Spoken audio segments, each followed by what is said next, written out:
Welcome to the podcast of Uncomfortable Ideas, presented by me, Dr. Bo Bennett, author of the book Uncomfortable Ideas. This is a podcast about uncomfortable ideas, the reasons we avoid them, the reasons we shouldn't, and discussion of examples that might infuriate you, offend you, or at least make you uncomfortable. Join the Uncomfortable Ideas community at uncomfortable-ideas.com.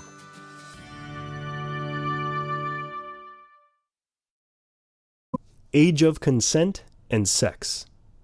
In the book Uncomfortable Ideas, I write about how older men being attracted to sexually mature younger women is not sick, perverted, or immoral. Rather, it's a typical human, automatic, effective, feeling-based response. The age of consent, which ranges from 11 years old to 21 years old, 16 to 18 in the United States, is an arbitrary number and a legal distinction related to sexual activity. The vast majority of older people who are attracted to younger people below the age of consent respect the law by not acting on their attraction. However, what about all the older people who respect the law and engage in sexual activity with people over the age of consent, but still younger than their mid-20s? Uncomfortable idea.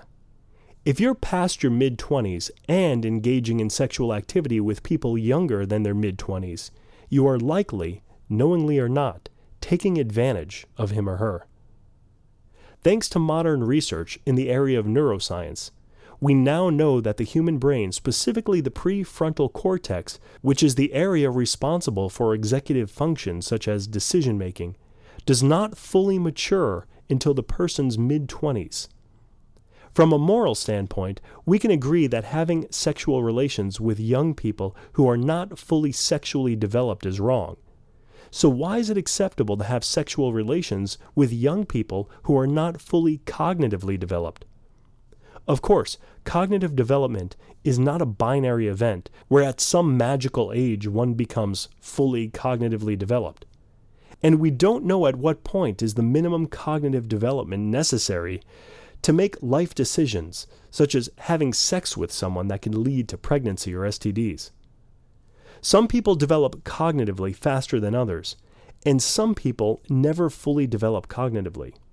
There are no hard rules here, just that if morality is a concern to us, we shouldn't just be using the age of consent laws as a guide for acceptable sexual relationships, but rather look at what science tells us about cognitive development and use that age range instead.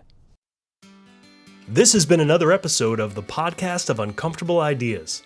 For hundreds of uncomfortable ideas, my book on the topic, online courses, and more, visit uncomfortable-ideas.com. See you next time.